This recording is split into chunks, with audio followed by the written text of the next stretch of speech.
order. I want to welcome everyone to our subcommittee hearing on service member talent management and the effects of legacy personnel policies on military members and their families. From the service personnel chiefs, talent management, officer or enlisted, is at the core of almost all military personnel policy, from promotions to change of station to child care and spouse employment, and how these policies affect these issues, the service member and their family, for their entire career. It is the center of everything you do. Today, I want to explore a wide range of policies, especially how your talent management programs have considered not just the service member, but their family, and how career progression decisions are impacted by these policies. Service members and military families have personal needs, and when the military services fail to consider those needs as part of assignments and moves, we pay for it with lower morale, lower retention, and even suicides. It goes without saying that the high costs of recruiting, training, and developing replacements, and some personnel with critical skills, are very hard to replace. Service culture has driven career management for too long to the detriment of talent retention and diversity, whether racial, gender, or geographic in many cases. Congress has given you extensive statutory flexibilities to manage personnel through the NDAA over the last several years. We want to hear what you have done to implement these authorities to change the longstanding service cultural barriers and box-checking requirements for career management. We hear a lot of lip service about recruiting the service member but retaining the family. I believe we have and still are leaving the family behind. The total person, who importantly includes the family, needs to be considered in development and execution of all these policies, not as an afterthought. Many policies continue to be industrial age remnants, including moving from place to place at a cost of about $8 billion a year, which may be part of the career development or necessary for rotation from overseas, but it is a prime legacy policy that contributes to a military spouse unemployment rate that is 24%, according to the GAO. PCS moves are incredibly disruptive and have received little attention until now. For example, now that remote meetings and learning are commonplace, why are we requiring families to move or separating families for 6 months or a year for professional military education? Have the services considered changes as it relates to longer times in the same place for those that may benefit from or even prefer some stability for themselves or their families, even if that comes with a perceived career setback? The Marine Corps 2030 Talent Management Plan specifically proposes lengthening the time between moves to reduce disruption for military families. This disruption in particular leads to financial hardship, loss of jobs for spouses, scrambling for or a lack of child care availability, instability for school-aged children, and especially so for children in the Exceptional Family Member Program, for whom parents must fight school districts after every move to obtain appropriate educational services for their child with special needs, and an incredible cost to the services. Is it really worth it in its current form? Lack of racial, geographic, and talent diversity have been longstanding problems in the services, especially in the officer corps, and especially in fields like aviation and combat arms that lead to higher commands. We want to learn what has been done with regard to actual personnel policy changes to address lack of diversity. We also want to know how these real needs and challenges of service members, their families, and the service requirements themselves can be dealt with in a system rooted and largely stuck in the past that cannot keep up with the speed of societal or technological change. All of the services operate personnel commands, but do these organizations have meaningful ways to accept input from and meet the preferences of service members, both officers and enlisted, or are they really just putting faces in spaces without regard to the real impact on people and families? Okay, before hearing from our briefers, let me offer Ranking Member Gallagher an opportunity to make opening remarks.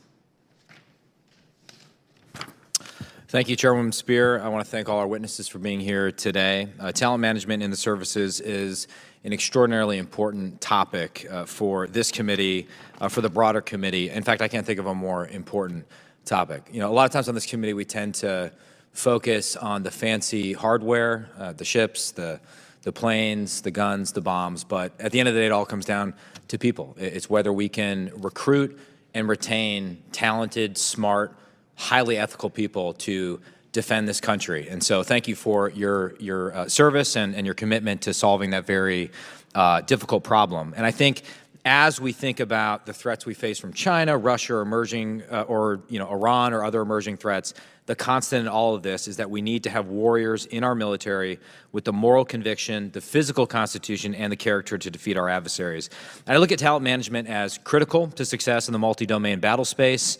We need the people with the right skills, knowledge, the abilities, the ability to embrace the warrior ethos. And as service personnel chiefs, you and your staffs play an integral component in the success of our military. So for me personally, one of the interest areas in today's hearing is understanding your service definition of talent management, how that is woven into the fabric of your organization, how you think about investing in the right people, which I think may be the single most important factor in any organization's success.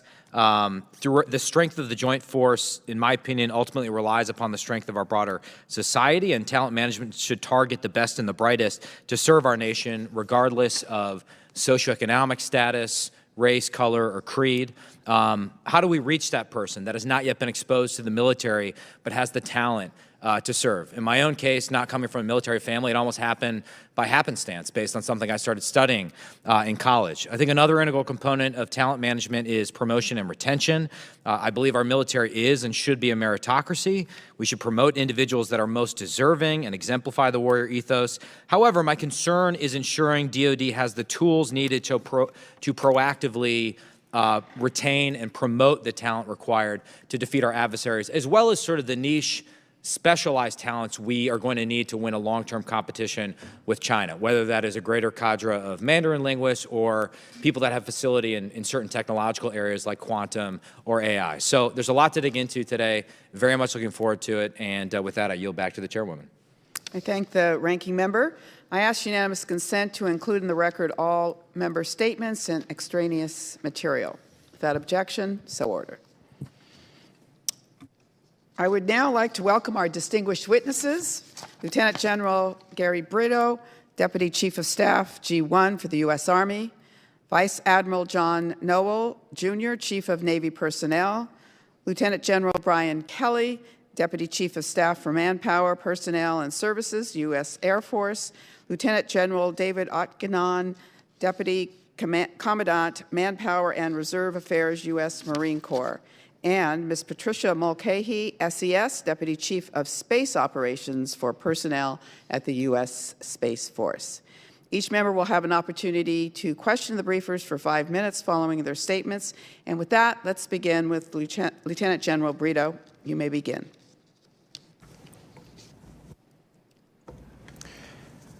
Good afternoon. Chairwoman Spear, Ranking Member Gallagher, distinguished members of the subcommittee, thank you for the opportunity to appear before you on behalf of the men and women of the United States Army. The Army's #1 priority remains our people, soldiers, Army civilians, families, and veterans. All of our Army's personnel programs and initiatives are focused on taking care of our people with dignity and respect and building a culture of trust and cohesion. We continue to focus on the Army People Strategy's mission and vision to acquire, develop, employ, and retain the very best talent, uniform and civilian alike. One of the critical enablers from the Army People Strategy is our Army's 21st century talent management system, which we are continuing to build and refine today. Today, I would like to give you an update on our Army's talent management initiatives. Personnel readiness is critical to Army readiness. New technology, programs, policy, innovation, and management models are transforming the Army's personnel systems and will provide our soldiers and civilians with more opportunities to excel and improve our ability to compete for and retain talent. The Integrated Personnel and Pay System, Army, also known as IPSA, is the #1 human resource modernization effort for the total Army. IPSA is the Army's new web-based HR system, which, when fully deployed, will deliver a single, comprehensive, data-rich HR and talent management system to the total force. The Army Talent Attribute Framework, or ATAF, and the Army Talent Alignment Process collectively is a decentralized, regulated, market-style hiring system that aligns officers and non-commissioned officers in some cases with jobs based on their preferences and the talents needed by commanders in the field for specific jobs.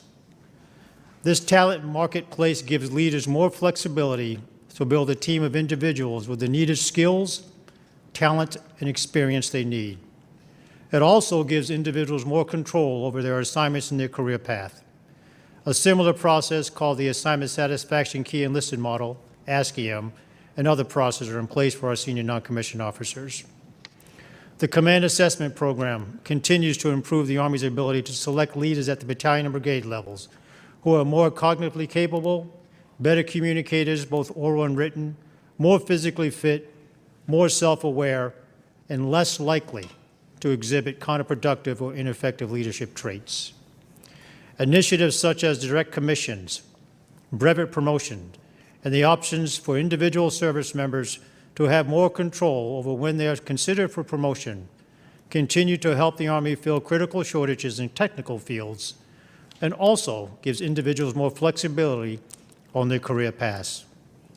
Talent-based branching for Army ROTC and the United States Military Academy combines talent assessments, coaching, resumes, interviews, and selection panels to put these new officers in the right branch at the start of their careers. The Army also continues to build initiatives to acquire and retain civilian talent. The use of direct hiring authority for students and recent graduates allows the Army to expeditionally compete for new talent entering the workforce.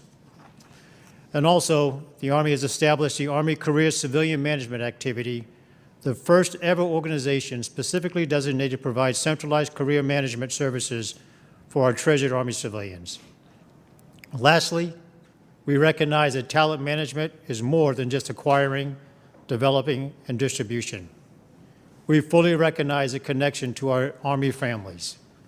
The Army will keep a keen eye on the impacts of PCS moves, quality of life efforts, employment opportunities, and more as the Army maintains its combat readiness. Chairwoman Spear, Ranking Member Gallagher, members of this committee, I thank you for your generous and unwavering support of our outstanding soldiers, civilian professionals, and their families. Thank you. Thank you, General. Admiral Noel. Chairwoman Spear, Ranking Member Gallagher, and distinguished subcommittee members, thank you for the opportunity to appear before you today to discuss the Navy's military personnel talent management modernization initiatives. The service and sacrifice of our sailors and their families amidst the challenges of a global pandemic has enabled our Navy to project power around the globe and accomplish our worldwide missions. We are leveraging our asymmetric advantage, our people. As part of Sailor 2025, we continue to modernize talent management programs, training systems, and recruiting platforms. We're transforming internal business processes to improve HR service delivery to our sailors, increase agility, accelerate responsiveness, and reduce cost. Thanks to the continued support of Congress in fully funding our My Navy HR transformation programs, our efforts have allowed us to simplify and streamline personnel and pay services for sailors across the fleet. We continue to leverage our large-scale digital recruiting presence through our Forged by the Sea marketing and advertising strategy, which allows us to reach all zip codes to access previously undiscovered talent. In 2017, 34% of our marketing and advertising was digital. Today, nearly 100%. We realize that PCS moves and job changes continue to factor significantly in sailor and family retention decisions. In response, over the past 5 years, the Navy has focused on improving geographic stability, and currently more than 75,000 sailors have been at the same duty location for at least 3 years, with over 42,000 of those sailors and their families stable for 4 or more years. We also announced recently our new detailing marketplace assignment policy, which will provide additional opportunities for improving geographic stability for sailors electing to stay at sea beginning next month. Continuous learning also remains a key warfighting enabler, and Navy is committed to investing in education for our current and future leaders. This past year, the United States Naval Community College successfully completed its first pilot course offerings with nearly 600 students across the sea services completing courses across operationally relevant concentration areas. And we thank Congress for the degree-granting authority that was included in FY22 NDAA. Additionally, we continue to develop our talent through Ready Relevant Learning, a career-long learning continuum transforming an industrial-age training model into a modern, responsive system. Our Navy remains committed to attracting, developing, and inspiring America's finest talent so that we can best protect and defend our American way of life.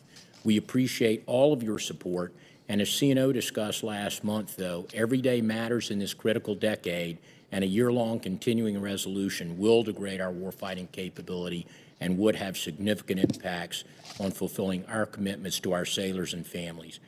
Like you, I remain inspired by our sailors each and every day. They exceed every expectation. You can remain proud of them for what they're doing around the globe.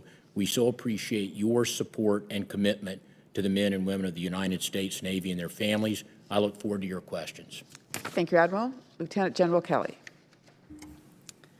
Chairwoman Spear, Ranking Member Gallagher, distinguished members of this subcommittee, thank you for the opportunity to appear before you to talk about our airmen and families.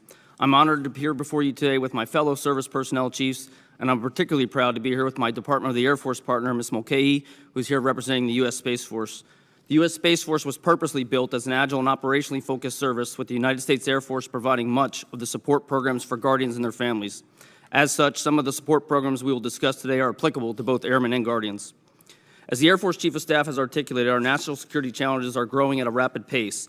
It is clear our Air Force must accelerate the changes we need to successfully meet those challenges or face losing. We are fully focused on this imperative and recognize that airmen and their families form the essential foundation for our ability to meet those future challenges anytime, anywhere. As such, it's essential we accelerate the establishment of the environment, the developmental paths, and the talent management systems needed to unlock our airmen's ability to reach their full potential. We know success squarely depends on our airmen and on them having the ability to operate in a safe and inclusive environment where they can be the best airmen they can possibly be. Your United States Air Force is an all-volunteer force, and in order to maintain and be an employer of choice, it is important that current and prospective members see the Air Force as an agile employer, flexible in meeting the personal needs of its members and families while also meeting our operational requirements. It is critical we challenge existing paradigms and remain open-minded about the way we attract and retain top talent in our military and civilian ranks. We must inject flexibility into career paths and focus on efforts on capitalizing on diversity within the total force while testing unconventional ways to ensure the Air Force is a career choice our airmen are excited to pursue. While the Air Force is an all-volunteer force, we are also a worldwide requirements-based force, and we must meet our commitments to deliver airmen and capabilities to combatant commanders in locations all across the globe. The Air Force is working hard to balance the needs of the service while accommodating service member requests that often include the desire for increased family stability, something we aim to provide when we are able to do so without sacrificing our ability to meet wartime requirements. We recognize military service impacts the whole family, not just the service members, and have adjusted policies to provide longer tour lengths, as well as earlier notifications and simplified processes for permanent change of station moves.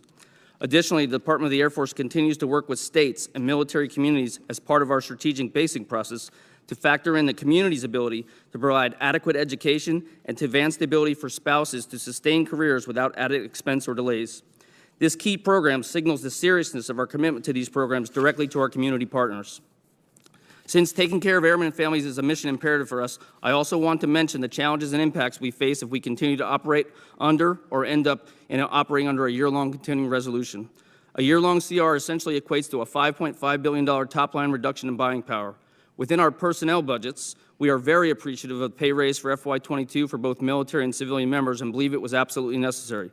But covering those bills under a reduced meal PERS top line further erodes our ability to cover other costs.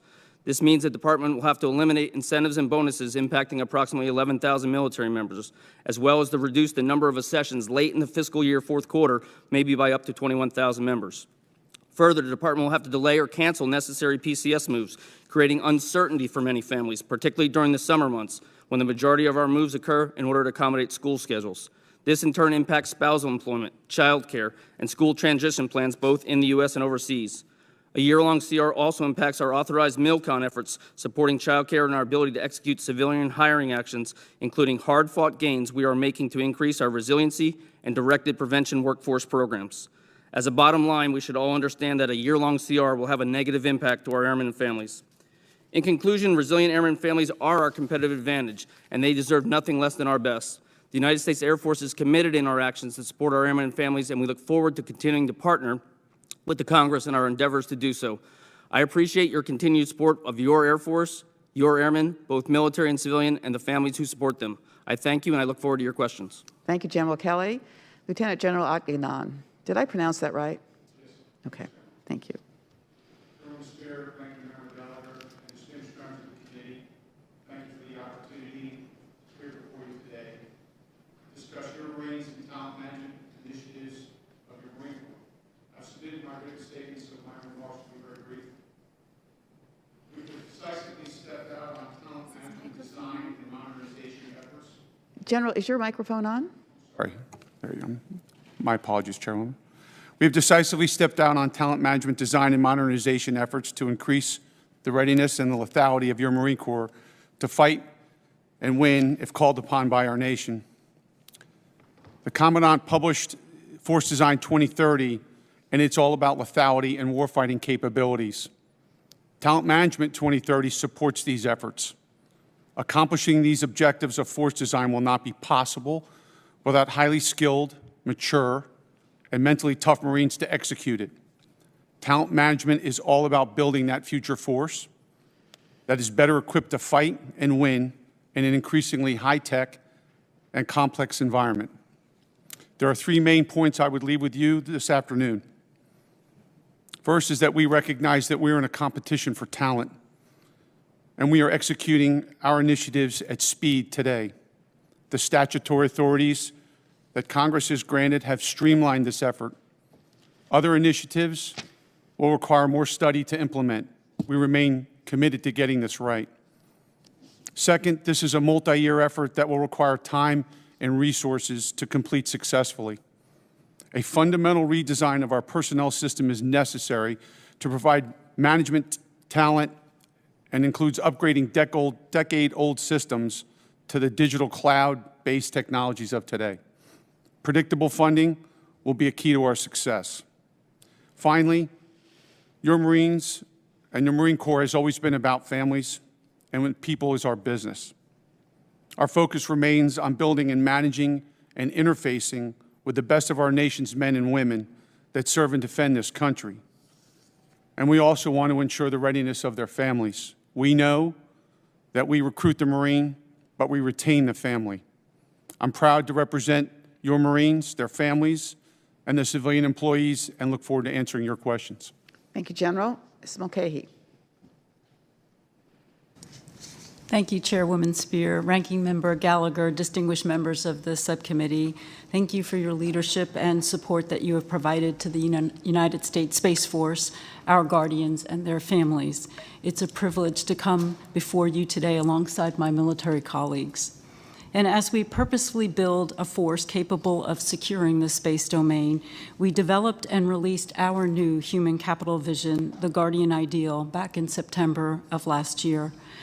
Our approach is grounded in our values of connection, commitment, competency, and courage, and combines the more traditional recruit and retain objectives with an eye towards connecting with our guardians and their families, enabling a digital force while integrating wellness and resiliency. Because of our small size and the importance of establishing our warfighting culture, we believe it vital to be collaborative and connected to all of our guardians, both uniformed and civilian, in a way that would be much more difficult in a larger service. This innovative human capital and talent management design we are creating is team-centric, capable of scaling on demand and adapting to changing circumstances. And it is designed to allow our guardians to move more easily between full and part-time statuses. This approach could allow us to flex with our force so our members do not have to choose between their careers and their personal lives. And to implement our vision, we have 3 guiding principles: manage talent based on competencies required to succeed, find and develop diverse talent to advance our mission, and provide access to the digital services, tools, and training. We have developed occupational competencies for all 5 of our warfighting space capabilities of operation, intelligence, cyber, acquisition, and engineering. We are conducting barrier analysis with various diverse groups to listen to how our Guardian experiences could be more inclusive, and using a boot camp approach to training coders, resulting in increased digital fluency and positive impacts to mission accomplishment. Over the past 2 years, we secured a number of wins for our nation. I am proud of the more than 13,000 military and civilian Guardians who joined our ranks from the Air Force, Army, Navy, and Marine Corps, as well as from across America. We launched recruiting initiatives to ensure we are competitive for the STEM talent we need. We instituted interviews that include scientifically based questions to help us determine how the applicant aligns with the Space Force values to create that holistic approach to selecting our future Guardians, create a more diverse applicant pool, and ensure a best fit. We are moving from an annual evaluation-based performance appraisal system to one that is more continuous approach and captures the inputs of subordinates, peers, and superiors to provide a more comprehensive and timely picture of Guardian performance, potential, and growth. And let me also state that there are real resource impacts to our Guardians and their families and our mission if we do not receive an FY22 appropriation. The long-term vision for consolidation of all Armed Forces Space Force professionals, it will be stalled. We would be unable to execute Army and Navy inter-service unit transfers and unable to cover much-needed increases in our civilian talent. And finally, there will be delays in building our proactive, preventative, integrated resiliency program. And although I'm very pleased with the progress that's been made, we have much work to do in this 3rd year of building the Space Force. We want to deliver capability that includes integrating our reserve components and our sister services to create that more permanent and agile force. We will continue to focus on our innovative approach to talent management, allowing us to build an organizational culture in which leaders at every level take bold, data-driven, and risk-informed actions. We will capitalize on the diverse ability of our nation's Guardians to secure American interests in space and make the contributions to joint operations. I thank you for your time today and look forward to your questions. Thank you. Thank you all. I will now ask a series of questions in my 5 minutes. General Brito, there were twice as many service members who died from suicide in Alaska in 2021 as from the year before. It's a difficult area, cold weather. We have heard that in many of these settings, these are first-time deployed enlisted soldiers, many who have come from warmer climes and unaccustomed to the cruelty of the weather in Alaska. So I'm curious whether or not you have used a volunteer program to enlist soldiers to go to Alaska. And for those that like it in Alaska, there is an interest, I think, for many of them to want to remain. So what are you doing about that? Thank you, Chairwoman Spears. We are running a long-term pilot, enlistment option 90 with the official term, to share with soldiers when they enlist, for those who want to enlist in Alaska, either ones who live in Alaska, Wisconsin, or other cold climates, and they want to serve in that area. To date, we have 600 future soldiers, I'll call them enlistees, enrolled in that program. I say future soldiers and enlistees, some are in the basic training pipeline now, and will soon move on to an assignment in Alaska, and some are in assignments to Alaska as well. We do hope that will culturally and environmentally further mitigate any environmental concerns that may cause a soldier to die from suicide. Fully share the same concerns with you as well. Additionally, looking at re-enlistment options for those who want to stay in Alaska after their first term assignment, second term assignment, or some professional growth as well. And of course, that will be balanced with the needs of the Army and needs of the readiness, professional military education, and of course, career progression growth. I would like to highlight an ongoing visit as we speak in Alaska now, led by our Vice Chief Staff of the Army, our Sergeant Major of the Army, representation from the chaplain, our Surgeon General, and our quality of life staff as well, to look at the entirety of the environment and holistically for all that can support Alaska, all the camps, posts, and stations included, and they will come back and share that information with us. And we have later in the spring a precision-focused visit, which I may be on myself, a focus on suicide specifically for Alaska, fully understanding that some of the conditions there are more severe than others. Share your concern, ma'am, and we are getting at it aggressively. The subcommittee will hold a town hall later this month with our service members in Alaska, and we intend to also send a team up as well. So I thank you for that, but I continue to be very concerned about it. In talking to some of the healthcare professionals who work in Alaska, in the Fairbanks area, their concern is that many of these new enlisted soldiers who are being deployed for the first time either have mental health issues, were seen for mental health issues, or have substance abuse issues that probably should have screened them out of going to Alaska.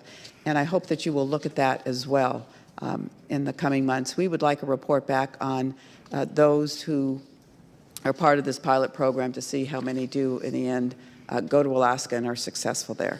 Will do. Thank you, ma'am.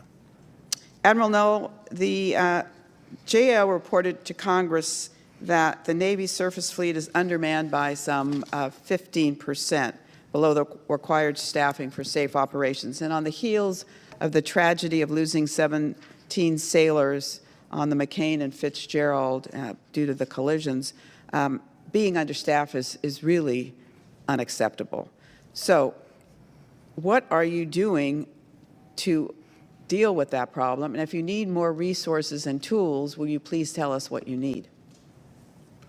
Madam Chairwoman, thank you for that. And that was a tragedy that we lost those 17 sailors. That was in 2017, as you mentioned. And so to give you some of the data, since 2017, we've added more than 23.8 thousand billets so that we'll have more sailors at sea. We have increased our accessions in 2018, 2019, 2020 from in the low 30s, if you went back to 2016, 2017, to 39,000 in each of those years. Those sailors are starting to arrive in those billets at sea now, and indeed we've got 10,000 more sailors at sea now than we had in 2017. Well, are you still 15% below the manning? We'll look at the GAO report with you, but we have 145,000 sea duty billets, and right now the report that I got as of the end of last week was about 5,000 to 6,000 gaps at sea. So as you look at the billets that we have bought at sea, that's where that manning is. I will share with you, ma'am, so I'm not saying that we're happy with that number. We're doing a number of things to get after that. You know, when you look at things like our detailing marketplace assignment policy, which is all about how do we provide incentivization, both monetary and non-monetary, to keep those sailors at sea, primarily in the journeyman level. But again, we've really been leaning into this, and we have been helped by very good retention. So right now, besides again, the CR would be very injurious as we look at stopping PCS moves as well as freezing the accessions pipeline. But I've got no other ask right now for Congress. All right, we'll come back to that. My time's expired. Ranking member. Thank you. Lieutenant General Oudegnan, I recently listened to a War on the Rocks interview between Ryan Evans and Commandant Berger. I thought it was a great discussion, and I really think the Marine Corps deserves credit for trying to grapple honestly with some challenges. And among them, the Commandant talks a little bit about lateral entry. And some of the criticism has been that if you're bringing someone in as an 05 because they have specialized cyber skills, for example, you know, how are you being mindful of the organization's culture while doing that? You know, you don't allow people to skip certain rites of passage like boot camp or OCS. So talk a little bit about how you think about lateral entry in your 2030 plan and how you respond to that criticism the Commandant mentioned. Congressman, thank you for that question. What I would say first about lateral entry is thanks to Congress, we already have the authorities that we need to execute this type of program. Inside Talent Management 2030, we are looking and studying how we would implement such a program with those authorities. So the Commandant has been on the record and said that this was an idea and a concept to attract that niche that you spoke of, skill sets that we might consider for the Marine Corps. Nowhere in there did we say that we would skip entry-level training, officers candidate school. I think that's where the misunderstanding of what the Commandant spoke to. But there is a recognition that there are programs that services have utilized. The Marine Corps utilizes it for the law program, for example. An individual will get credit, but the Congress's authorities to us would be, an example would be, as we study it, could you bring in a man or a woman who has post-baccalaureate degree, service credit would be applied to those degree hours, would go through officers candidate school and the basic school, and then potentially come out at a different grade, and then proceed to that technical skill MOS. I think that's kind of what we're studying at right now. It is an exciting thing to see where we could go to build capacity in certain areas where we think the future fight will take us in those complex environments. Well, one of the other points he brought up in the interview that I thought was interesting is the idea that today's environment is filled with, I'm just going to quote from him so I don't misconstrue the Commandant. As a former captain, I don't want to get in trouble. Today's environment is filled with a different body of people coming into the military with different goals, different priorities, different set of focus. We have to meet them. We have to understand them. Could you maybe provide some color on that? And what is the Marine Corps doing to meet that generation where they are? Thank you for that. We've had some good excitement in this area. One of the things that's pretty common in the civilian sector is crowdsourcing, never done before inside a manpower organization, and we tried it. And it was remarkable, the feedback that we got from our young Marines. As you would suspect, the majority of them want great training. They want the ability to deploy. They're excited about those things. But we learned some other things in here that I think is important as we try to recalibrate and balance where we are. I'm doing a hearing. Alan, you got a hot mic. Virtually. You need to mute yourself. I think he did. Excuse me, sir. So where we would rebalance family and the requirements for the service. We are exercising opt-out authorities. We've just announced it for promotion. We've had opt-out authorities for particular events in your career with no penalty. And then the other one that I think is important that we have looked at is where, since 2019, executing what we would call a change of assignment set of orders, which means you would not leave geographically an area, vice leaving an area. And since 2019, we've had 40,000 Marines that are presently at their duty station in excess of 36 months, which is where we want to be. We think that that is an avenue to meet and recalibrate. Those types of things are what we're learning from our Marines. But it is kind of neat to see young men and women who have that swagger that want to serve and ask about great training and want to deploy. And it's really remarkable, and it's a pleasure to serve. Well, I'm out of time, and I don't want to be accused of service parochialism, so I hope we might get a chance to ask the other services some questions. But I appreciate that. I wonder if sometimes we think that retention is about pay, which is a variable that's important.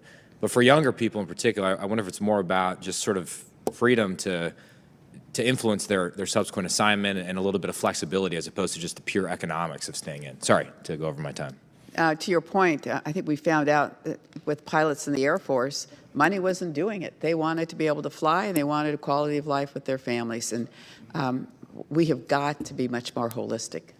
So thank you for those questions. Ms. Escobar, you're recognized for 5 minutes.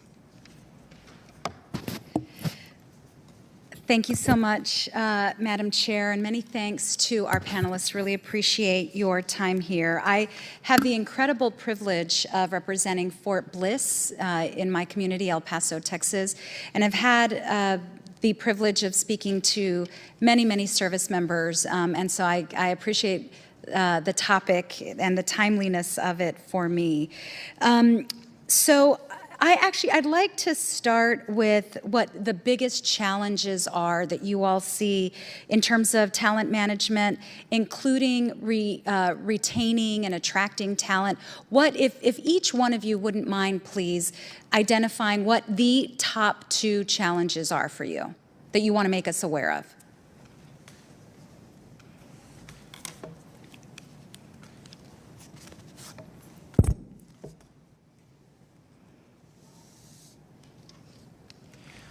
Ma'am, I'm sure similar to my fellow service members, we have a very challenging recruiting environment right now, largely due to COVID and some other environmental factors, but very aggressively working through all of that.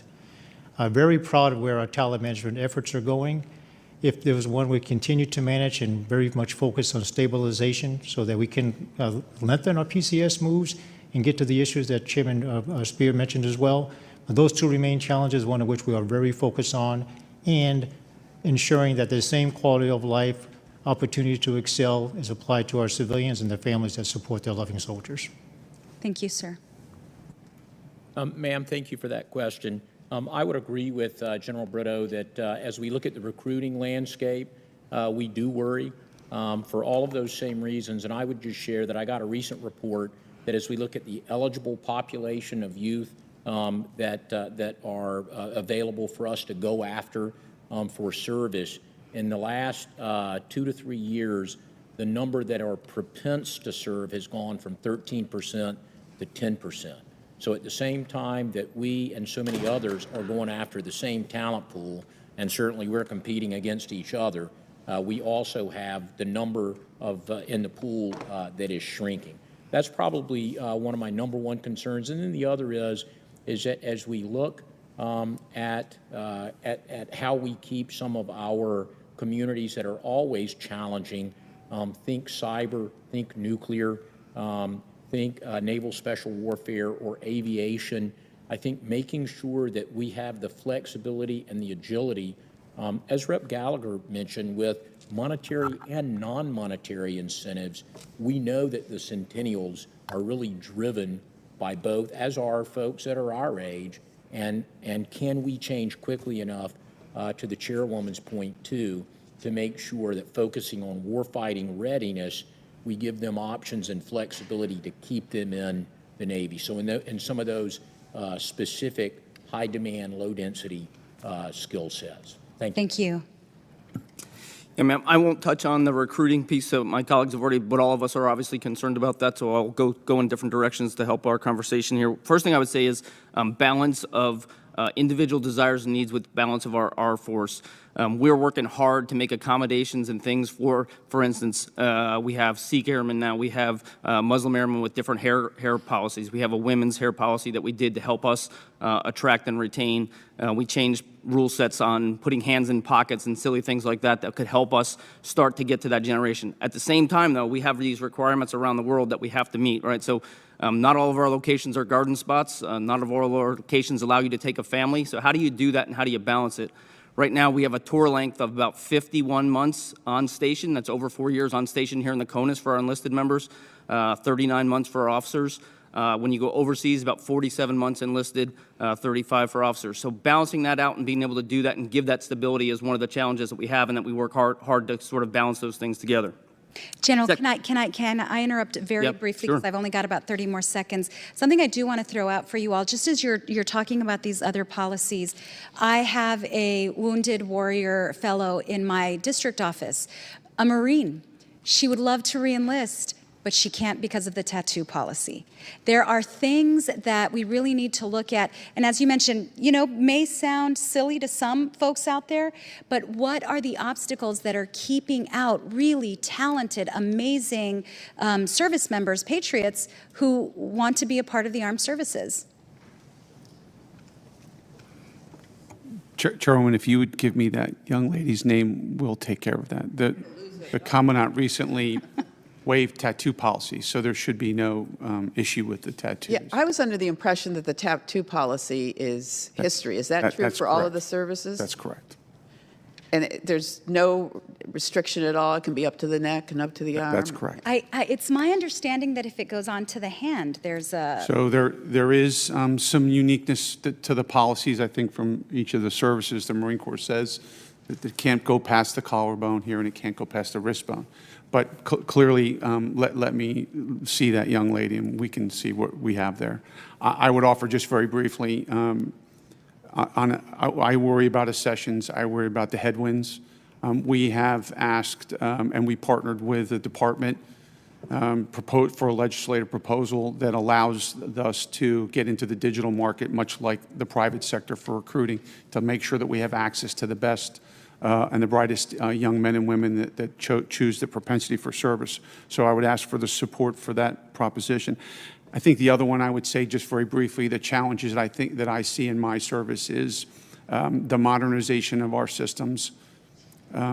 We really are not in the 21st century, and it is a challenge. I see the vision. It's going to require time. It's going to require money. But if you remember the movie Ender's Game, that's how I see it. Cloud-based systems, applications that run on one system that allow us to have full ready access, human interaction and involvement to help manage those opportunities. That's my challenge. I think that's my concern, that we can't get it fast enough. Thank you. I'm way over time. You are. Chair. Your time has expired. And I know that Thank you. Representative Jackson was putting on his jacket. I don't know if he's still within earshot, but he is recognized if he is. Okay. Ms. McCain? Ms. Bice? Thank you, Madam Chairwoman. I appreciate the opportunity to speak to the witnesses today. Thank you for being on.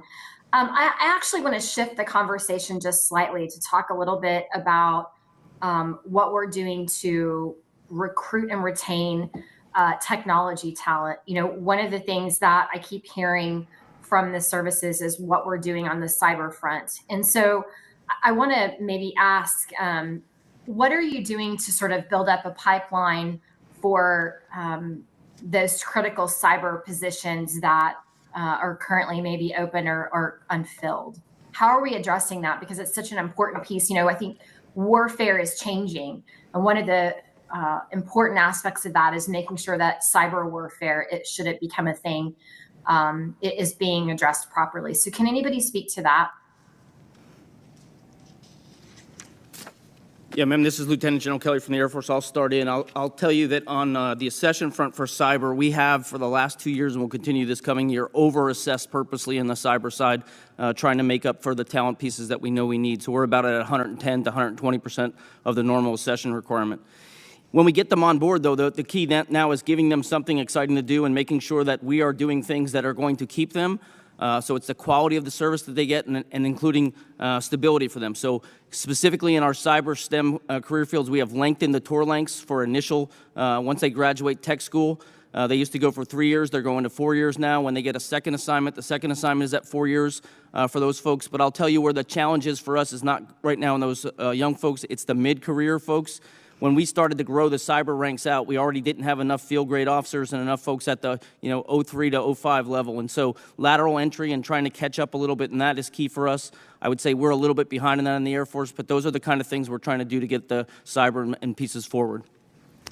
And ma'am, John Nowell from the Navy here, if I can just jump in there to kind of continue what General Kelly was talking about. So I think one issue is how do we find them? And I think we're all going down that path.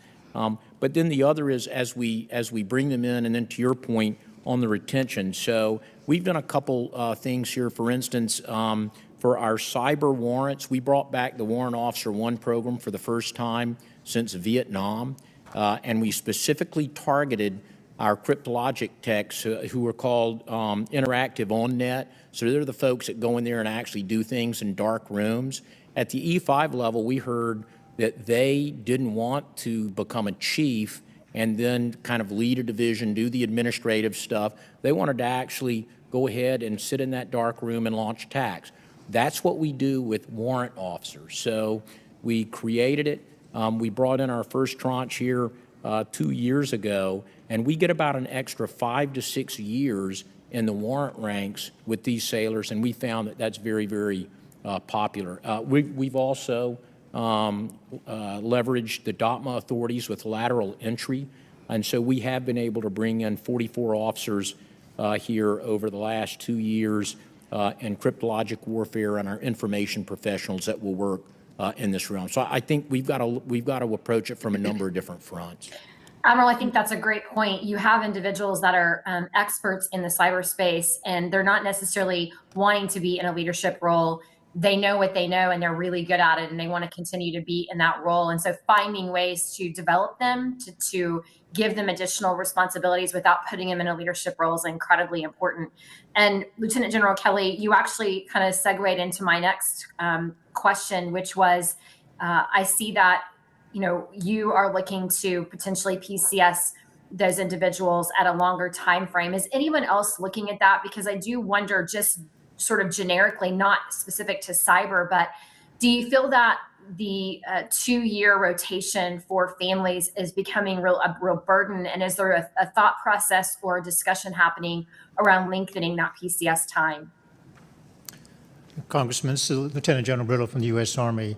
In short, yes, for sure. Stabilization is key. And again, we do look at professional military education, professional growth, but also take into factor school stabilization, high school stabilization, which may be key for some families, spousal employment as well, to include some incentive programs that will help a spouse if he or she should be PCSing within the continental United States or overseas. Specifically to cyber, as one of my peers mentioned, giving them the job that they want to do to help retain that talent while in some cases, incentive bonuses as well, tied to a stabilization of up to 6 years in some cases, that will give them job satisfaction and help us compete with a very demanding civilian environment for that talent skill. Yeah, and I think that's one thing that we need to look at, sort of an overarching discussion is, we're training these individuals, they're working in an incredible environment, but let's be honest, they're probably not making the pay that they could make in the private sector, but they're incredibly necessary and important to mission readiness and national security. So looking at long-term, how do we keep those folks engaged within the services is going to be incredibly important. Madam Chair, I appreciate the opportunity and I yield back. Gentlewoman yields back. The gentlelady from Washington, Ms. Strickland, is recognized for 5 minutes.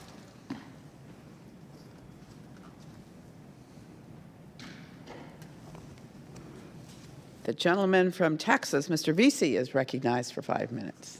Madam Chair, thank you very much. I wanted to ask specifically about service academies. In the district that I represent, and I talk with other members that also represent urban areas, and they have a very tough time getting young people to apply to the service academies. Is there anything that you're doing specifically to target talent at in your more urban areas? If you look at the Dallas-Fort Worth area, we represent a very large metropolitan area, so we have a lot of members of Congress in our very specific geographic region. And the outer suburbs, the exurbs, they don't have any problems recruiting, but those of us that represent the more urban areas do. Is there anything that you're doing to specifically reach out to some of these kids to make sure that they know about the opportunities that are available in your various services? Yeah, Congressman, I'll start. I know you guys have had the opportunity to talk with Lieutenant General Clark at our United States Air Force Academy, who is all over this topic and more, right? And so one of the things that he's done is identify those districts and places where we found talent, where we have lacks of nominations. So he's engaged congressional members in talking about the nomination process. We've got a recruiting pool, applicant pool goal for which we set diversity goals for the applicant pools to come in. And I'll tell you that it's over the last couple of years has started to manifest with this last graduating class was our most diverse class we've had at the Air Force Academy. The number of folks going into operational career fields, particularly pilot training from a gender and racial diversity perspective is the highest we've had. So they're actively going out, looking at those districts that you're talking about. They're engaging congressional members on, please nominate some of these folks to come in, because we've had congressional districts who haven't nominated in the past, and I know it's starting to manifest itself. And like I said, the last class we had at the United States Air Force Academy has made great strides. I think we were at 46% non-white male, if you will, in terms of the diversity coming out of the Air Force Academy. And let me ask this also, and Admiral, I'll let you weigh in here in just a second. When I was, and I remember this vividly, even though it's been 30 years since I've been in high school, literally can remember it vividly. The NCOs, and it was usually when they were on their way out, they would go to a specific high school and set up a table, usually in the lunchroom, and they would talk to kids about enlisting. Have y'all looked at going into specific schools? Because one of the things that I worry about is like when you do like a region-wide academy day and you do it on a Saturday and it's in a location for all the schools to go to, that you're really not honing in on kids at specific schools that are missing out on opportunities. Are you going to specific schools? Sir, I'll just jump in there because we're doing exactly that. And we're going there with junior officers who look like them. We call it JODO, Junior Officer Diversity Outreach. We're looking for all kinds of talent there. But when you have a young surface warfare officer or an aviator or submariner where those students can relate, that really resonates. And then that helps us find the folks that we then want to try and bring in for those summer STEM camps, for summer seminar. And then we're doing this very similar on the NROTC side. Good. If we wanted to, as individual members, reach out to respective branches about targeting high schools in our districts, how would we reach out to you? And probably for all of us, if you have someone in your office, contact us. We will take you up on that in a heartbeat. Okay, good. Yes, sir. Good. Thank you very much. General Odegon, am I pronouncing it correctly? Yes. I wanted to specifically ask you about diversity. There were a series of articles last year or year before last about the fact that the Marines still have not had a black four-star general. I think that y'all were the last to have a black sergeant major of your branch to be the head person. Is the Marines looking into diversity in their ranks and how they can alleviate some of that? Because that is, we're seeing everything happening right now with NFL, for instance. Have y'all looked at just some of the structural components within your branch to try to address some of that? Because we obviously want kids that are trying to go into cyber and trying to go into some of these fields to know that, hey, if I go and join a particular branch, I'm going to have all the opportunities that everyone else has. But if they read that, hey, it's 2022 and everybody else has had multiple 4 stars, but this branch has not had any 4 stars, and they were the last to have a sergeant major of their branch. Like, how do you work through all of that? What are y'all doing to try and address that issue? Congressman, thank you for that question. First of all, let me say this. We've got a ways to go, but we've made some great progress. And we've been at it for several years. And the statistics that I have sometimes fall flat because we're not stopping there or we're not trying to pat ourselves on the back. But you refer to officers, and I think that's important because we recognize that. In the last 5 years, the Marine Corps in its officer sessions has been 35% diverse, and it's been that way for the last 5 years. Also, I think more telling for me, as I look at the playing field, in our 1-star ranks, 24% of our brigadier generals have diversity. That's compared to the overall population of 14%. That tells me that the work that we're doing is the long game, and it has been the long game, and it has been how do we reach people of all diversity, of all colors, because we think that it's a part of the fight that we represent. We are going to fight next. So to me, we've been focusing on this for several years. because we recognized all the way back through to General Neller, to General Amos for that matter, that this was going to be necessary. So we have work to do on particularly the officers' side of the House to get to where we have a sufficient pool of senior officers where, through a competitive process, fully most qualified will make the executive ranks the general officer ranks. But I think it's important that we recognize we have had an African-American sergeant major of the Marine Corps. 43% of the Marine Corps is considered diverse, of diversity. So there are a lot of good things happening here in the Marine Corps. Close to 10% identify as women for gender. Officer accessions for females is at 13%. So there's a lot of things happening here. But I acknowledge that we have work to do in that space. Thank you, Madam Chair. Thank you.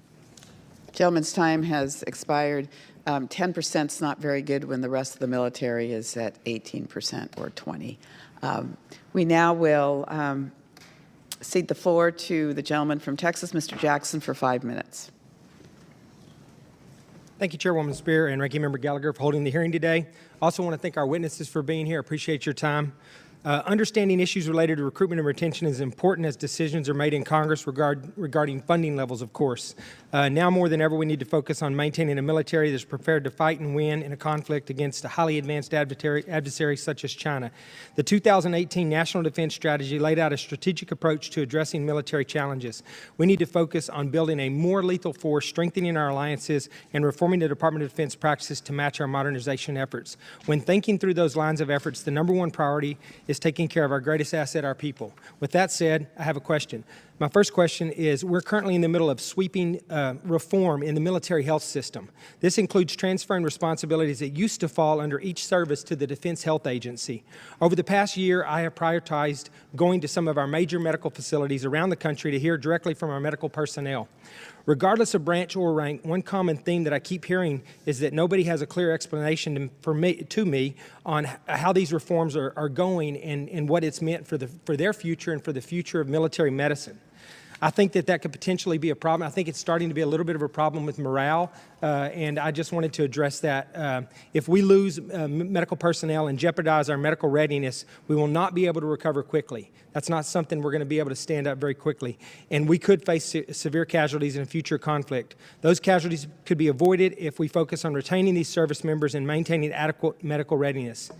General Brito, could you speak specifically to the Army's efforts to retain medical personnel as we undergo comprehensive reform within the military health system, and what policy changes you will need from us to ensure that we retain these highly skilled members and don't lose them to the civilian sector? Thank you, Representative Jackson. Under the umbrella of leadership development, we must continue to, one, recruit the best, retain the best, and give them the best leadership and medical training so they can provide the best services to our soldiers and our families.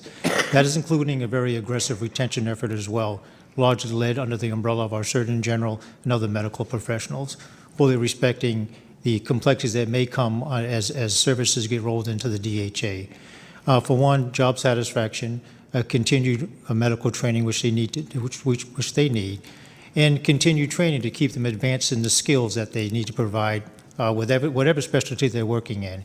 Also, we are leveraging the authorities that have been provided to us through direct hiring authorities and direct commissioning. We do have some specialized talent that wants to serve in the Army and can serve in the Army to bring them in and continue to provide the service that we need to our soldiers, both in garrison and, as you mentioned, as important, while deployed as well. Well, thank you, sir. I appreciate that, and I'll just let all of you know that I'm invested in making sure that this goes well. I know it's a work in progress right now, but as a former military member, 25 years on active duty and in the medical corps, and on this subcommittee, I want to make sure that I'm an active part of making sure that we're doing everything we can to make this successful, because I know it's an important transition for our folks. Thank you, Congressman. Yes, sir. I have one more question. Having spent 25 years on active duty as a Navy emergency medicine physician, I still have close relationships with many on active duty. I have some concerns about some current plans that I've recently heard about. I hope to find out what's driving these plans so that I and my HASC colleagues can hopefully address any problems in next year's NDAA. I believe and I know that each of you will agree with me that our medical readiness should not be an afterthought. Vice Admiral Now, I would like to ask you to respond to this question first. I don't think we'll have time for the other services to respond, so I'd like to just ask if you could get me the information from your services to my office in the next few weeks. I'd appreciate that. But the Navy provided information to my office, sir, that right now currently about 6.5% of the officer in strength in the Navy is made up of the medical corps. Yet only 4.5% of the Navy's authorized flag billets are medical personnel. There's probably around 10% of the military, of the Navy, that's the officer in strength that's made up of medical personnel in general. And well, I think it's the 4.5% is how much of the overall Navy medical side, not just the medical corps, includes the flag billets, but 1.9% from the medical corps. My point is that these numbers are a little bit off. It seems to me that there's a discrepancy here. This discrepancy concerns me because I don't think it's an adequate representation of senior leaders in the Navy advocating for the needs of military personnel and for the care that our active duty operational troops are going to be provided by these folks. My question, sir, is that do you know why this plan is in place? Can you tell me a little bit about how this is playing out and what we can do to remedy that? Because I'm interested in making that happen if I can. Sir, thanks very much. And having benefited from military health care for 38 years and with a son who's a lieutenant who will start Uniformed Services Health College next year to become a Navy doctor, I'm pretty passionate about that. And I will first say that, you know, we are really looking at distributed maritime ops as we look at what we're doing now with different units of scale. If you think a carrier strike group is sometimes a surface action group, we've spent a lot of time looking at what do we need to deliver that expeditionary health care. With respect to the number of flag officers, I would tell you that the Navy believes that we probably need Congress to mandate more. You know, we've had a drawdown for all of the service and flag and general officers. We do understand why.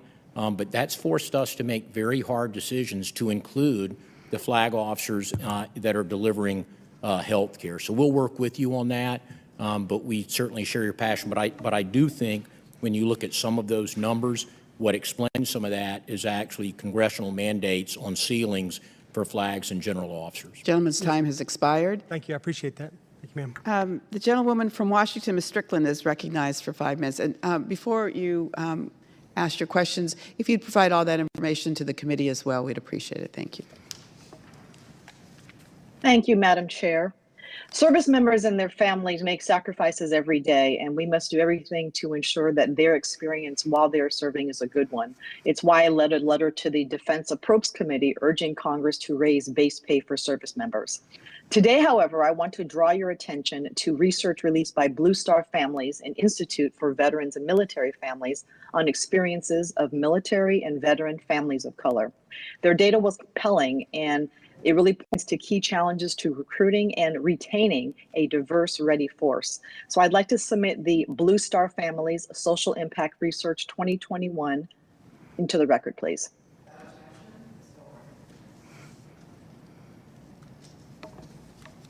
All right, by 2027, most recruitable U.S. adults will be people of color. And we know that a person's familiarity with the military, not necessarily race or socioeconomic status, is often the best predictor of joining the armed forces. However, it is also likely that experiencing racial and ethnic discrimination while in uniform will decrease one's likelihood of recommending service to a young person. So to all the witnesses, very briefly, can you please talk about how you're ensuring that your respective services are an attractive place to serve, especially for communities of color, both to recruit people and to retain them? And I'll open up the floor to anyone who'd like to answer the question. Why don't we ask Ms. Mulcahy to go first?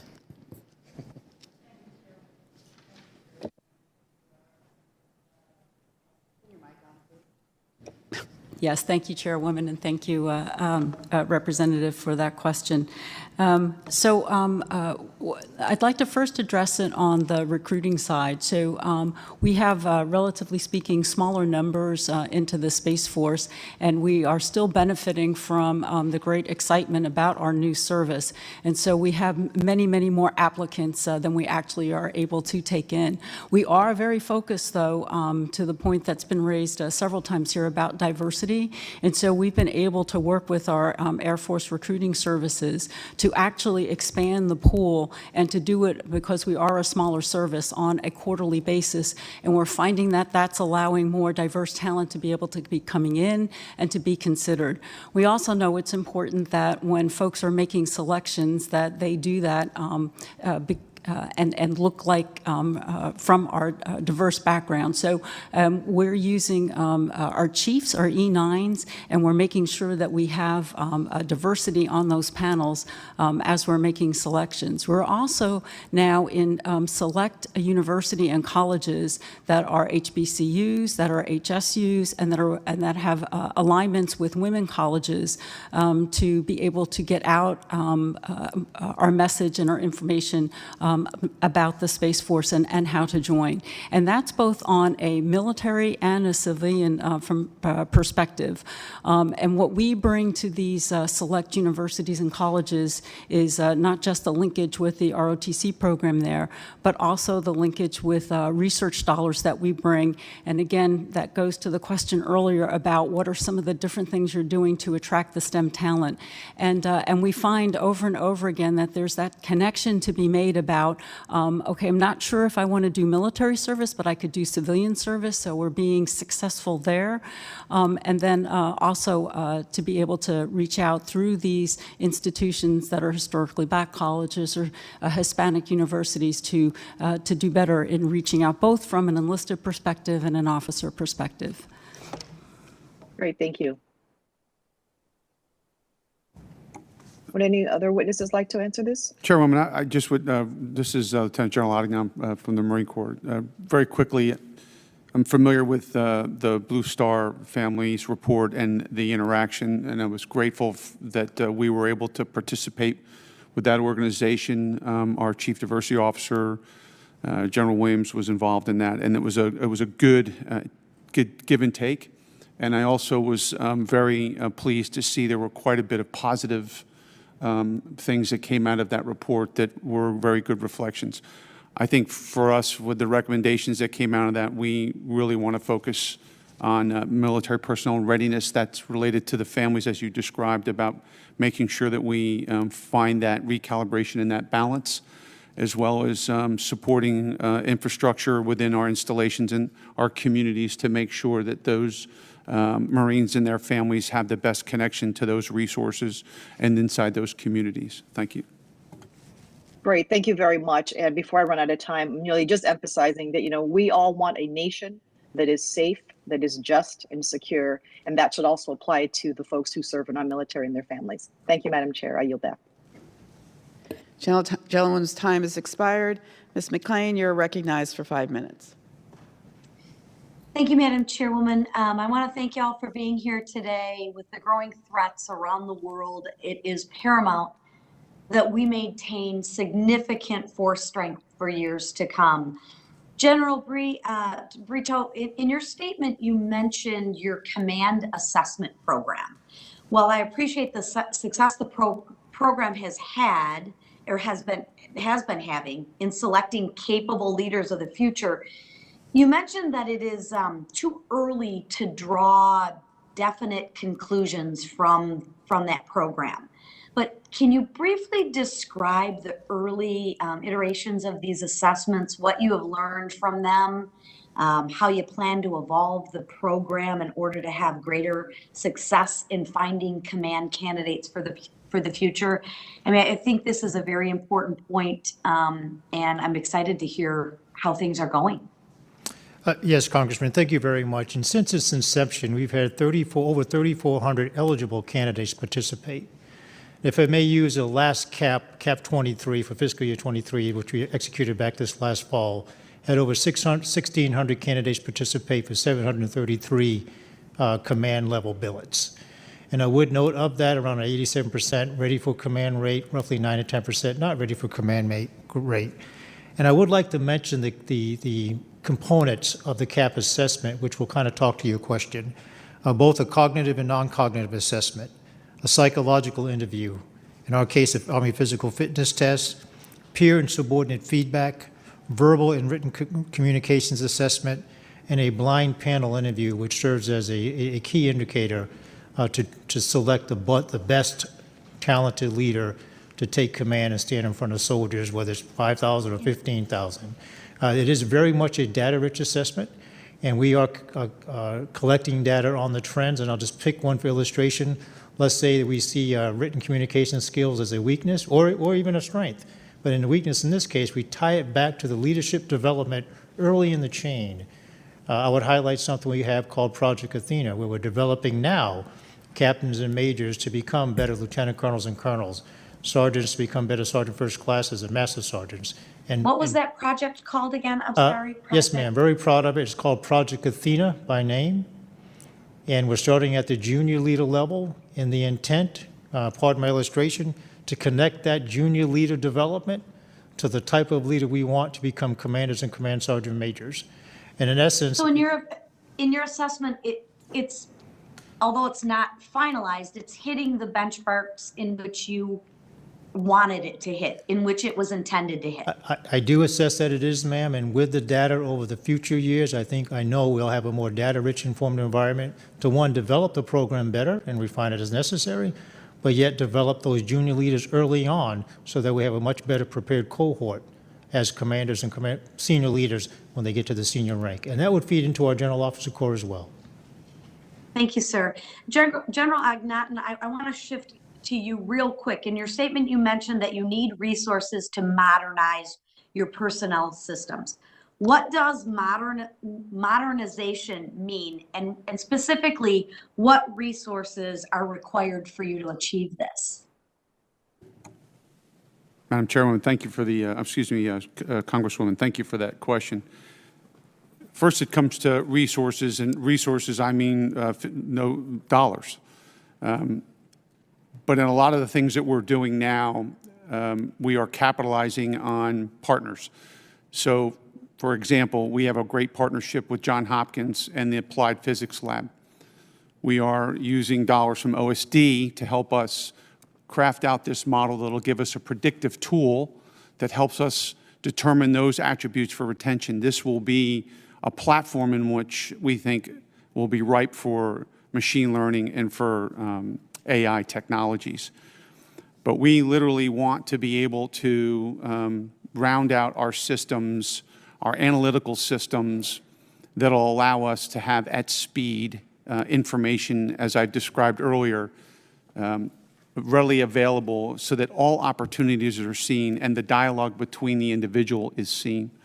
There are other things inside the modeling that I think is the most important, that I think the Commandant would desire. The ability to simulate and test against structures, against whether or not the entire human resource process can meet those requirements.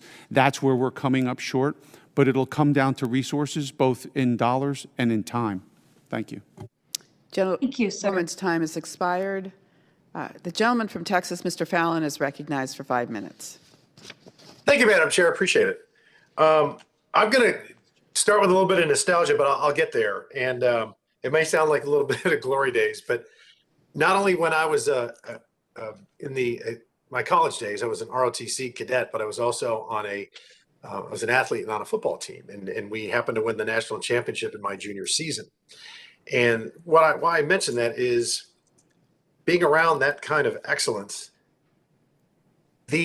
Lou Holtz and his team of coaches actively recruited the best and the brightest around the country.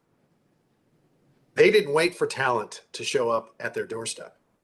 And so if I could, being the Air Force homer that I am, start with General Kelly, I think we'd all agree that the high-tech, digital, unmanned cyber world, et cetera, is the future of warfare. General, what is the Air Force and the Space Force doing specifically to attract the world's, or in our case, the nation's best and brightest into these that have a knowledge or interest in these cutting edge fields into the Space and Air Force? Yeah, Congressman, thanks for that question. And let me start by saying, as a 1988 Notre Dame grad, I was there too, and it was fantastic. So thanks for bringing up the nostalgia. So I think the key for us is we want to attract these people by telling them what they can do and showing them what they can do. As we talked about before, money is a little bit of what's out there, but what it's really about, and what we see it being about, is the opportunity to work on something really great with really great people and have this quality of service. So, for instance, in the cyber world, we've got to talk to them and we got to show them the things that they can do. The things that they can do that on the outside would maybe get them locked up, that they can do for us legally and be really exciting and do some great things. And we've got to let them do those things. We've got to let them show their talents and show the things that are out there. We've started a bunch of academies and things for flying and exposing people to cyber and other areas that we think are really important. As you mentioned, you heard the other witnesses mention, propensity to serve has gone down, right? And so we've got to take more effort on our recruiting side to inspire people and get people interested in those areas. In the past, we kind of took that for granted, but we've really had to invigorate ourselves now in this inspirational campaign to make sure people know about the STEM things they can do, know about the cyber opportunities they will have, know about the flying opportunities they will have in ways that we haven't done in the past. And that's the areas that we're really focused on now.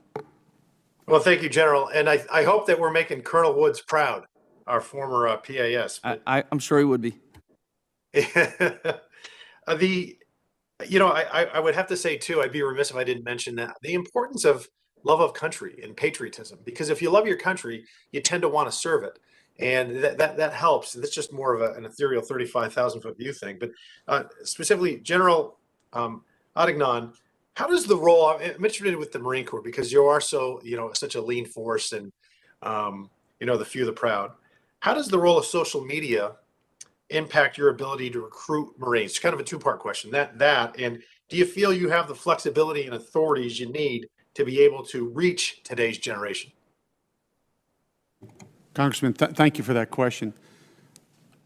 I think what I would start by saying is that I agree that when we look to attract a young man or woman who looks to the Marine Corps for service, we're looking for somebody who's smart, tough, has a fighting spirit, courage, and it is challenging and sometimes in today's environment with social media to reach out to those men and women. One of the things that we've asked for, and again, I make the selfish plug for the ledge prop that the Department of Defense has asked for, which is to allow us to have better access in social media, which would be commensurate to what we would see in private industry. But we know that whether it's every generation has its calling, and social media is where a majority of young men and women live, and clearly there are tools that we can use and should use. I would also say, finally, that never stops a great Marine recruiter who uses gaming and those kind of devices to attract young men and women, and we can find them, but I think there's more to be done in that space because clearly that's where a lot of our youth are today. Thank you. Thank you, Madam Chair. I had just one other question that I'm going to go over, though, so I'll just leave it to you if you want to go ahead. Indulge. Oh, thank you. Just for General Brito and Noel, we hear reports of rundown barracks on occasion, or contaminated water supplies, or families not being taken care of. And I just wanted to get a quick thought about to hear what they would do differently, and to make good on our promise that we're going to treat our military like the best in the world they are. So we will share the same concern for quality of life for our soldiers and their families, of course. I can tell you that is a major priority for our senior leaders in the military. Listen to the soldiers, listen to the families, and if something needs to be done, take action on it.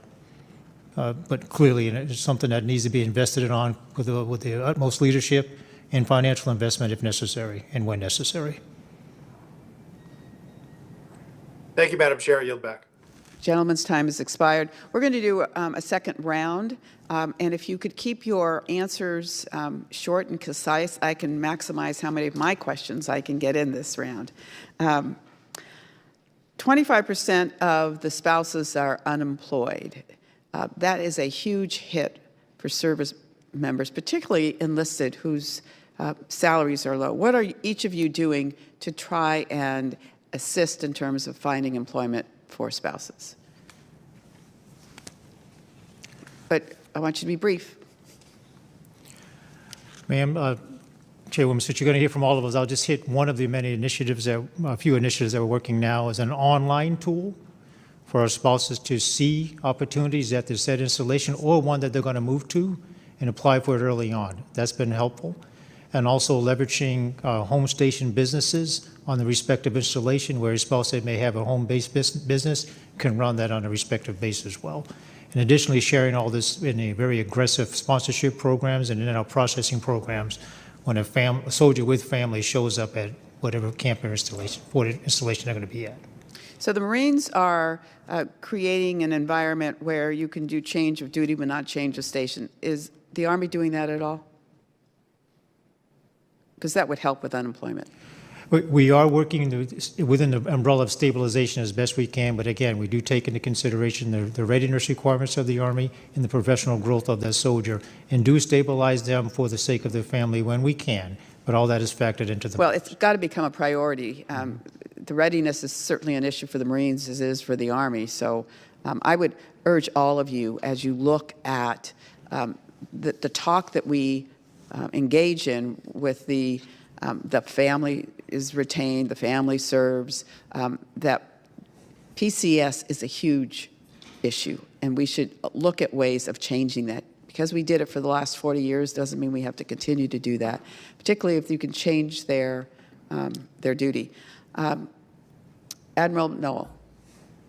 Ma'am, to your last point, we have concentrated on the geostability in FY08, 19%, same geographic locality moves, FY21, almost 30%.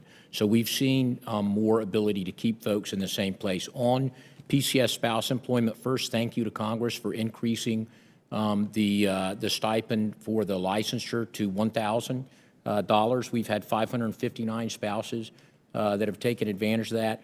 Getting the word out, as General Brito mentioned, where we're leveraging things like our My Navy Family app to get them to Military One Source, and then counselors at our fleet and family centers that can then connect them with both local businesses and other online opportunities, pretty essential. All right.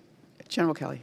Yeah, Madam Chairwoman, two quick things. One, we do permanent change of assignment, which is what General Agnon was talking about. That's where you change your assignment but don't change your location. About 20% of our moves already are PCA. We've had that for a number of years, and we continue to emphasize that. We learned something out of COVID, though, that I want to share, which is we started programs, obviously forced to for telework, but we started a program called remote work, and we formalized a policy where we now have, particularly for staff assignments, not every assignment lends itself to it, but for staff assignments, folks who get a staff assignment but never leave their current location. I have a person on my staff who lives in Louisiana, one who lives in Texas, who are now assigned to the A1 here in the Pentagon, who never PCS'd. They remote work from down there.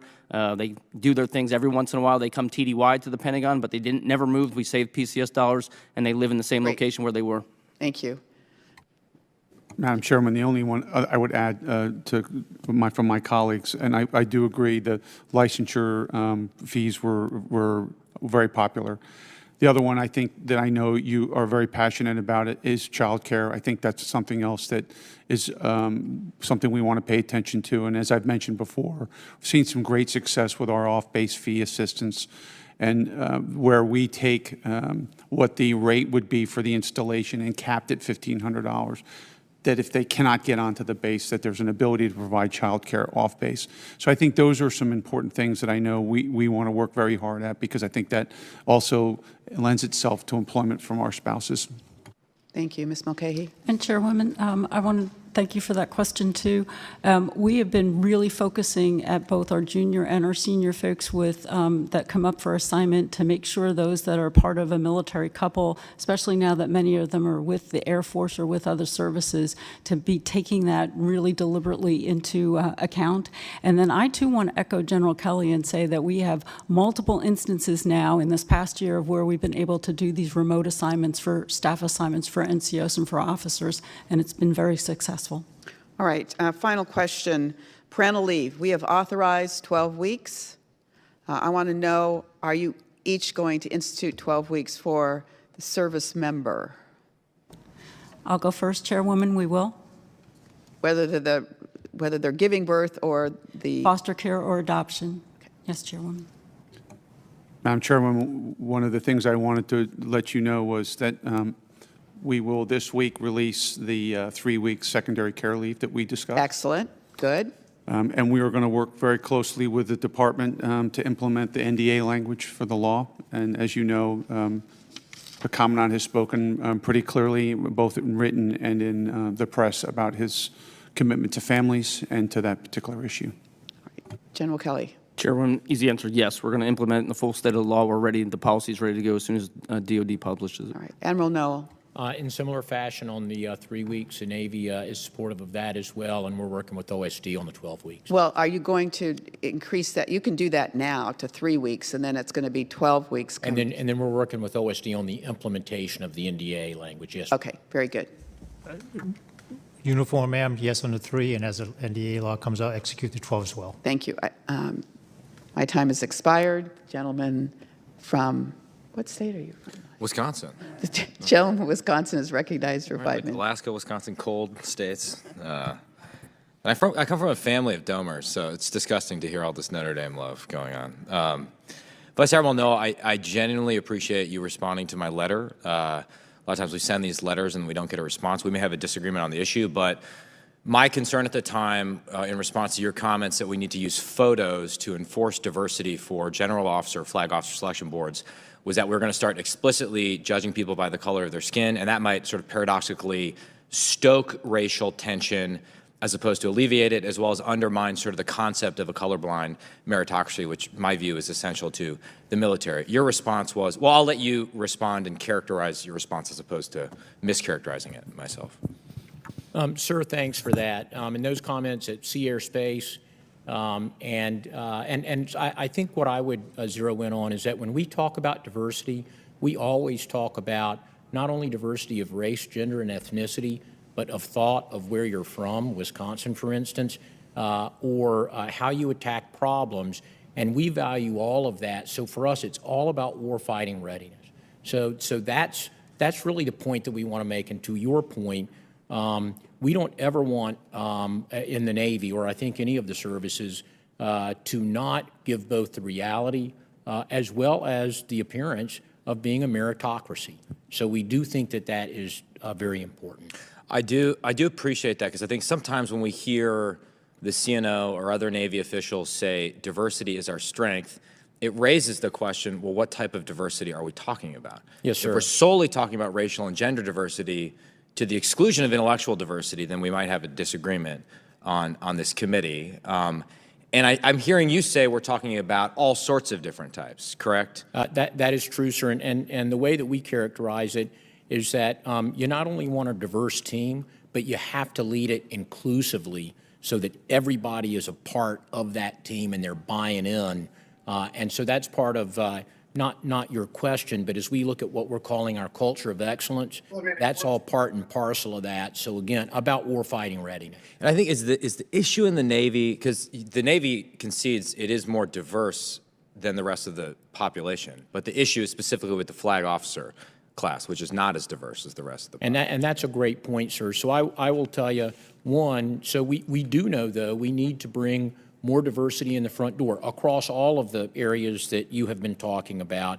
And then we've got to do a better job retaining it. And then as we look at the flag ranks, while we have made progress there, we're not where we want to be. In most meetings, I look around the room, and it's a lot of folks that look very much like me.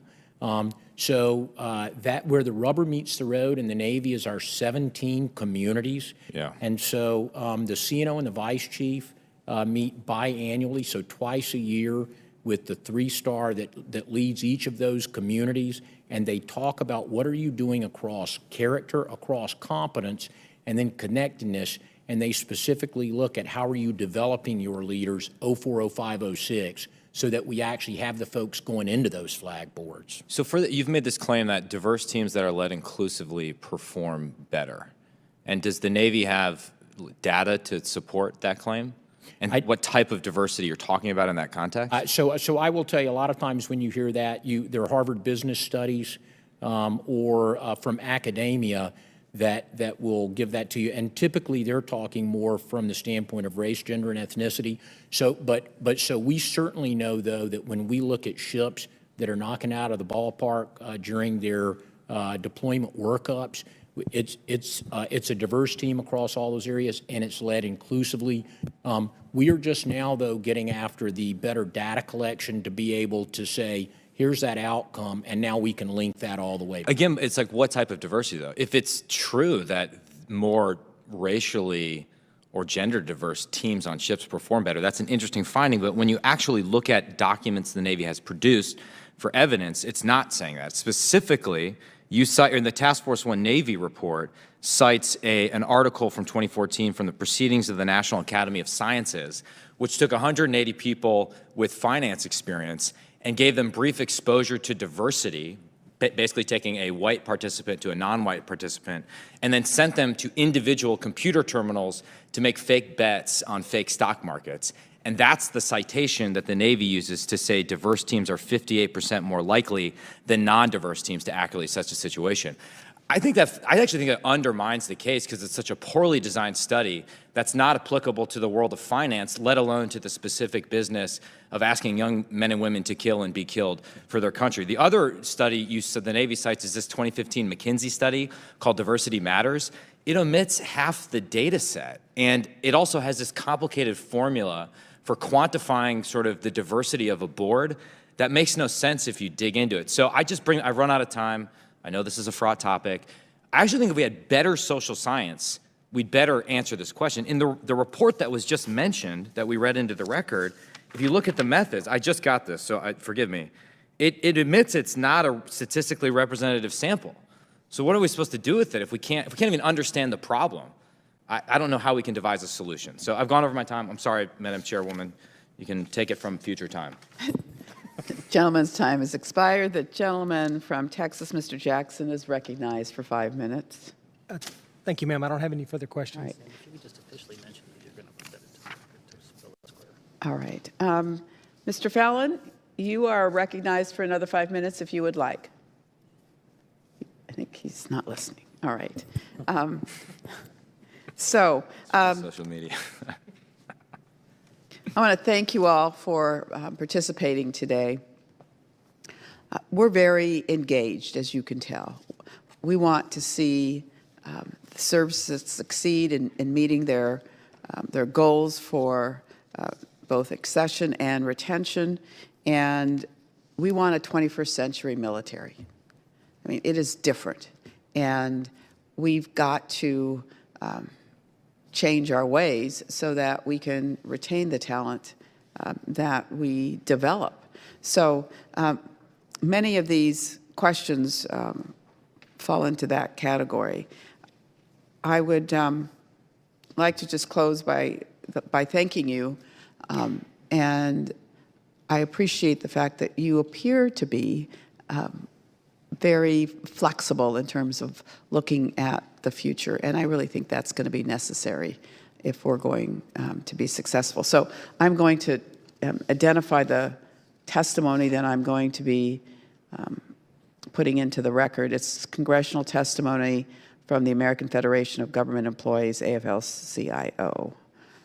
And without objection, that will be admitted into the record, and we stand adjourned.